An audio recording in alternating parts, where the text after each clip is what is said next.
Hello friends, welcome to my YouTube channel. तो आज के इस वीडियो में हम आपको बताएंगे यह और की तृष्णा, लोभ, कारण और निवारण। आप माने ना माने, मैं चोरी और परिग्रह को एक सा ही मानता हूँ। मेरे लेखे दोनों एक ही थैली के चट्टे बट्टे हैं और एक की तृष्णा ही दोनों का मूल है। चोरी स्थूल भी होती है और सूक्ष्म भी। परिग्रह स्थूल भी होता है, सूक्ष्म भी। लोभ दोनों के भीतर घुसा बैठा है। मेरे पास जो बना रहे, मेरे पास जो नहीं है सो मुझे मिल जाए। अधिक मुझसे अधिक मिले, मुझसे अधिक किसी के पास ना हो। जिसके पास मुझसे अधिक हो उसका नाश हो जाए।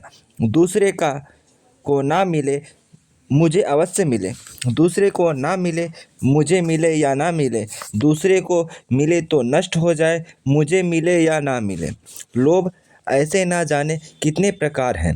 मनुष्य रात दिन इन्हीं चिंताओं में फंसा डूबता उतरता रहता है। और की तरह यह तृष्णा ही मनुष्य से चोरी कराती है, परिग्रह कराती है और क्या नहीं कराती है। इसी तृष्णा के चलते मनुष्य संसार की असंख्य भोग सामग्रियां जुटाता है। एक के बजाय अनेक बीवियां रखता है। कब्र में पैर लटके रहने पर भी बूढ़े बाबा भोग सुख में रचे पचे रहते हैं। इसी के चलते अनमेल विवाह होते हैं, असंगत विवाह होते हैं, दहेज लिया जाता है, शोषण होता है, अत्याचार होता है, धोखा हो और विश्वासघात होता है। संसार के असंख्य पापों की जड़ यह तृष्णा ही है। इसी तृष्णा के कारण मुट्ठी भर लोग लखपति करोड़पति बन बैठते हैं और लाखों करोड़ों व्यक्ति दाने दाने को मोहताज रहते हैं। खाना पीना, कपड़ा लत्ता, जड़ जमीन, सबको अधिकाधिक जुटाने की तृष्णा सबको पागल किए बैठी है। जितना प्राप्त है, जितना भगवान ने दिया है, उतने से किसी को संतोष नहीं। सबको और अधिक चाहिए और अधिक चाहिए। एक शिक्षा शास्त्री विद्वान है, आपके पास पचासों फाउंडेशन पेन है। किसी में काली स्याही है, किसी में लाल, किसी में नीली, तो किसी में पीली। तरह तरह की स्याहियों के लिए तरह तरह की कलम में कोई काली कलम है, कोई बैंगनी, कोई सफ़ेद है तो कोई स्लेटी। किसी से आप चेक बुक पर हस्ताक्षर करते हैं, किसी से दफ्तर के कागज़ पर पत्रों पर, किसी से सगे संबंधियों को पत्र लिखते हैं तो किसी से मित्रों को। गरज कीमती कलमों आपको यह परिग्रह तमाशे की चीज़ बन गया है। आप हंसेंगे कि एक व्यक्ति और पचासों कीमती कलमें, पर क्या कीजिए, हम आप सभी तो एक ही नाव पर सवार हैं। सभी तो परिग्रह बढ़ाने के फेर में हैं। ज़रूरत रहती है एक चीज़ की, जुटाते अनेक चीज़ हैं। हमारे घर में बिना ज़रूरत की सैकड़ों हज़ारों चीज़ें भरी पड़ी रहती है और रात दिन हम उनकी संख्या बढ़ाते ही चलते हैं। एक आदमी कितना खाएगा, कितना पहनेगा ओढ़ेगा, कितनी चीज़ों का उपभोग करेगा, सबकी एक मात्रा होगी। पर नहीं, हमें ज़रूरत दोगुना ही चाहिए, अंत गुना चाहिए। चार हाथ की जगह चाहिए, घर में क्या जंगल में क्या। किंतु चार हाथ से कहीं हमारा जी भरता है। हमें बड़ा सा ड्राइंग रूम चाहिए, स्टडी रूम चाहिए, गेस्ट हाउस चाहिए, भारी सा आंगन और सहन चाहिए। किसी में हम चाय पिएंगे, किसी में ताश खेलेंगे, किसी में लोगों से मुलाकात करेंगे, किसी में महफिल जमाएंगे, किसी में कुछ करेंगे, किसी में कुछ और। कितना ही नहीं, हमें एक बंगला दिल्ली में चाहिए, एक कलकत्ता में, एक बम्बई में, तो एक शिमला में, काशी हरिद्वार प्रयाग और मथुरा में कोठी हुए बिना हमारा काम ही कैसे चल सकेगा। दूसरे की चीज़ उसकी अनुमति के बिना लेना चोरी है। धोखा देकर ठग कर किसी का माल डकार जाना चोरी है। सेफ्टी रेजर से किसी को जेब साफ कर देना चोरी है। बही खाते में 2 को 3 और 0 को 4 बनाना चोरी है। छाती पर पिस्तौल रखकर तिजोरी की चाबी छीन लेना चोरी है। वो चीज़ अपनी नहीं है, उसे अपनी बताना चोरी है। दूसरों से छिपाकर कुछ ले जाना चोरी है। राह में पड़ी चीज़ उठा लेना चोरी है। चोरी में शिरकत करना चोरी है। चोरी के ऐसे विभिन्न प्रकारों को लोग पाप बनाते हैं, पर ये सब स्थूल चोरियां हैं। चोरियां सूक्ष्म भी होती है। कोई पिस्तौल और बंदूक से चोरी करता है, कोई कलम दवात और सेफ्टी रेजर से, कोई सेंध मारता है, कोई ताला तोड़ता है, कोई मालिक के काम में कमी करता है, कोई मजदूरों को पूरी मजदूरी नहीं देता, कोई किसी के हक का पैसा छीनता है, कोई किसी की चीज़ पर नियत डोलता है, और कोई किसी की संपत्ति को अपनी बताता है, और कोई किसी के विचार पर, किसी की कृति पर अपनी मुहर लगाता है। मजदूर मालिक का धन चुराता है, पूंजीपति मजदूर का श्रम चुराता है, वकील उसकी वकालत चुराता है, न्यायाधीश उसकी लूट को जायज़ बताता है। इस प्रकार असंख्य चोरियां हम आप दिन दहाड़े करते हैं। यह बात दूसरी है कि किसी चोर के शरीर पर फटे चिथड़े हैं, कोई सफ़ेद पोश है, किसी का जुर्म जुर्म है और किसी का जुर्म जुर्म माना ही नहीं जाता है। किसी को उसके लिए जेल की हवा खानी पड़ती है। कोई चोरी करके भी समाज में शान से मूँछों पर ताव देता घूमता करता है। दूसरे की चीज़ बिना उसकी दोगुना अनुमति के लेना चोरी है। इस बात तो सभी मानते हैं, लेकिन गांधी जी तो उससे भी एक कदम आगे बढ़कर कहते हैं कि ज़रूरत के बिना किसी चीज़ की उसकी अनुमति से भी लेना चोरी है। सही है उनका यह दावा। पेट भरा है, पर बाग बाग के रसगुल्ले देखकर मेरे मुंह में पानी भर आता है, तो यह चोरी नहीं क्या है? बिना ज़रूरत की चीज़ के लिए लालच उठना चोरी है। कल क्या मिलेगा इसकी कल्पना करना चोरी है। गांधी जी ने कहा है, जो चीज़ मूल में चोरी की नहीं है पर अनावश्यक है, उसका संग्रह करने से वह चोरी की चीज़ के समान हो जाता है। सत्य शोधक अहिंसक परिग्रह नहीं कर सकता। आज के अर्थ युग में पैसा ही सारे अनर्थों की जड़ है। लोभ यूँ तो रूप का भी होता है, मान सम्मान और नाम का भी होता है, पर आज पैसे का लोभी ही लोभी माना जाता है। सबका मूल मंत्र पैसा ही बन गया है। पैसों की कद्र हद से ज़्यादा बढ़ गई है। पामाले फ्रैंको का यह कहना है कि हर बहस में पैसा आखिरी और लाजवाब दलील बनकर सामने आता है। आखिर दाम तो हमने दिए हैं ना, तब तो हमारा दैवी अधिकार है। बस यह आखिरी बात मानी जाती है कि पैसे का इतना अधिक महत्व बढ़ जाने से ही आज चोरी और परिग्रह पैसे को ही लेकर हो रहा है। श्रीमद् भागवत में पैसे के कारण अनर्थों का बात कही गई है। स्तेयम हिंसा नृतम दंभ काम क्रोध सम्यो मद वैदेव वैर विमस्य संस्पर्धा व्यसनानि च एते पंचदर्शनार्थ हर्य मूला मदा निराम तस्मादनर्थम तखांख्य श्रेयोर्थी दूरस्थ जेत। पैसे के कारण मनुष्य चोरी करता है, हिंसा करता है, झूठ बोलता है, दंभ करता है।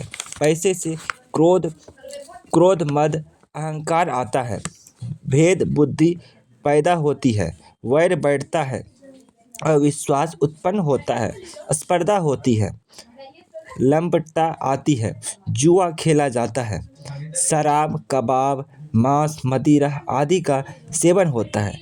पैसे के लिए कौन सा पाप नहीं किया जाता है। तभी तो श्रेयोअर्थी से कहा गया है कि वह पैसे को दूर से ही नमस्कार करे। पैसा आया कि लोभ बढ़ा, जिमी प्रति लाभ लोभ अधिकाई। पैसा आया कि घमंड आया, अहंकार आया, पागलपन आया। पैसे की गर्मी प्रसिद्ध ही है। कनक कनक ते सोगुनी मादकता अधिकाय, वह खावे बौरात है यह पावे बौरा। अर्थात और मज़ा यह है कि जिसे देखे वही इस पागलपन के लिए उतावला बना फिरता है। पैसे में कोई सुख होता तब भी कोई बात थी। ना उसके कमाने में सुख है, ना उसकी हिफाजत में सुख है, ना उसके खर्च करने में सुख है। पैसा कमाने के लिए दुनिया भर की जिल्लत उठानी पड़ती है। खून पसीना एक एक कर देना पड़ता है। बिना कान डुलाए बड़े बाबू की घुड़कियाँ पी लेनी पड़ती है। उनके बच्चों तक की लुलखुड़ियाँ करनी पड़ती है। फिर भी हमेशा डर लगा रहता है कि मालिक कहीं नाराज़ ना हो जाए। पता नहीं कब गुड्डी कट जाए। उसके आज के युग में बेकारों को जो फजीहत है वह किससे छिपी है। बाबूजी पैसे के फेर में ना तो दिन को दिन गिनते हैं, न रात को रात, न घरवाली से बात कर पाते हैं, न बच्चों से। नौकरों का प्रेम ही उनके पल्ले पड़ता है। किसान भी चार दाने पैदा करने के लिए दुनिया भर का कष्ट भोगता है। आंधी और तूफान में, अंधेरी रात में खेत पर अकेला पड़ा रहता है, लेड़ी चराता है और पैसों की रक्षा करता है। उसमें भी कम मुसीबत नहीं है। उचक्कों और लुटेरों का डर, चोर बदमाशों और डाकुओं का डर, दुश्मनों का ही नहीं दोस्तों का भी डर। कब कौन मांग बैठे दो तो रुपये से हाथ धो बैठे हो। मांगो तो दुश्मनी मोल लो, ना दो तो वैसे ही दुश्मनी। पान जैसा हाल, दो तो मुंह लाल, ना दो तो आंख लाल। घर में पैसा रखो तो लूटने का डर, और कब कौन आकर छाती पर चढ़ बैठे यह गली टीप दे। बैंक में रखो तो यह डर कि कब उसका दिवाला पिट जाए, जब कोई जालसाजी करके रकम निकाल ले। पैसों की रक्षा के लिए नौकर चाकर रखो, दरबान रखो, पुलिस और पहरेदार रखो, फिर भी हरदम खटका कहीं बेटा जहर ना दे दे, भाई खोपड़ी ना फोड़ दे। पुत्र आदि धन भांजा अर्थात पैसों वालों की पैसे की हिफाजत इतनी ही चिंता रहती है कि ना बेचारे आज़ादी से घूम फिर सकते हैं, ना मस्ती से सो सकते हैं, ना शंख होकर खा पी सकते हैं। सारी मस्ती आज़ादी हंसी खुशी हवा हवा हो जाती है। यह कहिए कि पैसों में बड़ा सुख है तो किसी पैसे वाले का दिल टटोल कर देखे, वहाँ दुख ही दुख भरा दिख पड़ेगा। अभावों का दुख उन्हें भी खाए डालता है। ईर्ष्या द्वेष उन्हें खोखला किए देते हैं। प्रेमचंदन में गोदान में राय साहब मुख से पैसे वालों की मानसिक स्थिति का एकदम सही चित्रण किया है। अकिंचन हीरो से वह कहते हैं, तुम बड़े आदमी समझते हो और हमारे नाम बड़े हैं। दर्शन थोड़े गरीब में अगर ईर्ष्या या वैर है तो स्वार्थ के लिए या पेट के लिए। ऐसी ईर्ष्या और वैर की क्षमता बड़े आदमियों की ईर्ष्या और वैर आनंद के लिए है। हम इतने बड़े आदमी हो गए हैं कि हमें नीचता और कुटिलता में ही निस्वार्थ और परम आनंद मिलता है। संपत्ति और सहृदयता में वैर है। हम भी दान देते हैं, धर्म करते हैं, लेकिन जानते हो क्यों? केवल अपने बराबर वालों को नीचा दिखाने के लिए। हमारा दान और धर्म कोड़ा अहंकार है, विशुद्ध अहंकार है।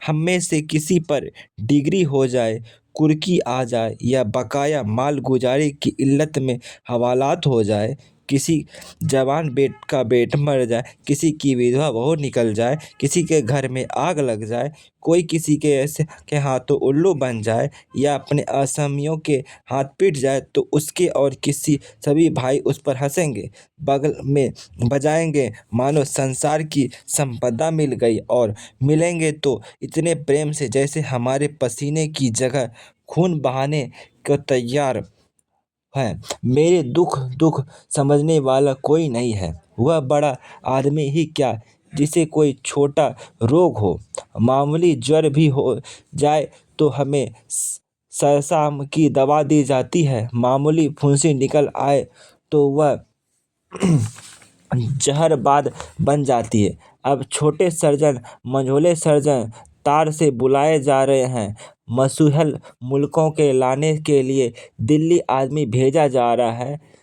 भीषणचारी को लाने के लिए कलकत्ता उधर देवालय में दुर्गा पाठ हो रहा है और ज्योतिषाचार्य कुंडली का विचार कर रहे हैं। तंत्र के आचार्य अपने अनुष्ठान में लगे हुए हैं। यमराज के मुंह से निकालने के लिए दौड़ लगी है। वैद्य और डॉक्टर इस ताक में रहते हैं कि कब इनके सिर में दर्द हो और कब उनके घर सोने की वर्षा हो। दुनिया समझती है कि हम बड़े सुखी हैं, हमारे पास इलाके, महल, सवारियां, नौकर चाकर, कार जैसा है क्या नहीं है। लेकिन जिसकी आत्मा में बल नहीं, अभिमान नहीं, वह और चाहे कुछ हो आदमी नहीं। जैसे दुश्मन के भय के मारे रातों को नींद ना आती हो, जिसके दुख पर सब हंसे और रोने वाला कोई ना हो, जिसकी चोटी दूसरों के पैरों के नीचे दबी हो, जो भोग विलास के नशे में अपने को बिल्कुल भूल गया हो, जो हुक्का में तलवे चाटता हो और अपने अधीनों का खून चूसता हो, उसे मैं सुखी नहीं कहता। वह तो संसार का सबसे अभागा प्राणी है। वस्तुतः पैसे वाला जिसकी जिसकी उस पैसे में आसक्ति है, वह संसार का सबसे अभागा और दयनीय प्राणी है। पर लोभ और मोह की महिमा तो देखिए, हम आप सभी पैसे अभी ऐसे अभागे जीवन की कामना करते हैं। कितना आकर्षक है और तृष्णा का यह जाल, उसमें फंसकर हम छटपटाते हैं, फिर भी उससे छुटकारे का कोई प्रयत्न नहीं करते हैं। शराब की तरह वह छूटती नहीं है, काफिर मुझसे लगी हुई है। तो फ्रेंड्स, मैंने आपको तृष्णा के बारे में बताया। Thanks for watching my videos.